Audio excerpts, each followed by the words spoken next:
السلام علیکم و رحمت الله و برکاته. برادران و خواهرانی که در کرانتین قرار دارید و در خانه ها محبوس شده اید، این روزهای بیکاری را غنیمت بدانید و از آن خوب استفاده کنید.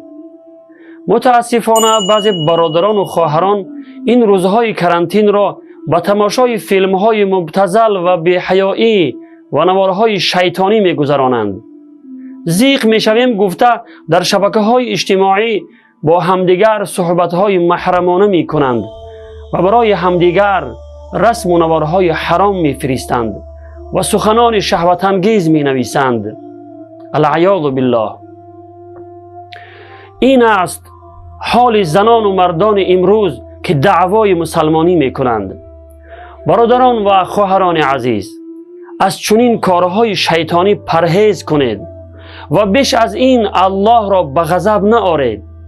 همین ویروس مرگاور به سبب گناهان به ما نازل شده است. پس چرا این را شما درک نمی کنید؟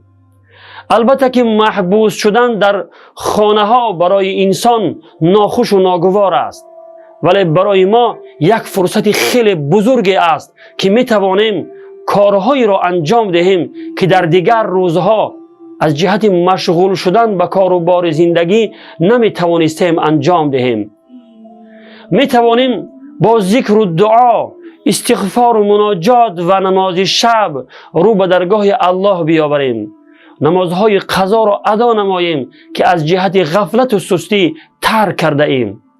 توبه و استغفار زیاد کرده به درگاه الله مهربان با آب دیده زاری کنیم تا خداوند این بلا و مصیبت مرگاور و خانه خراب کن را از سر ما دور کند. پیامبر خدا صلی الله علیه و سلم می فرمایند 5 چیز را پیش از 5 چیز غنیمت بدانید و یکی از آن 5 چیز این است که پیش از آن که به کاری مشغول می شوی بیکاریت را غنیمت بدان. پس برادر و خواهر عزیز، این روزهای کرانتین را که روزهای بیکاری است خوب غنیمت بدان. شاید چنین فرصتی برای تو دوباره میسر نشود. و السلام علیکم و رحمت الله و برکاته.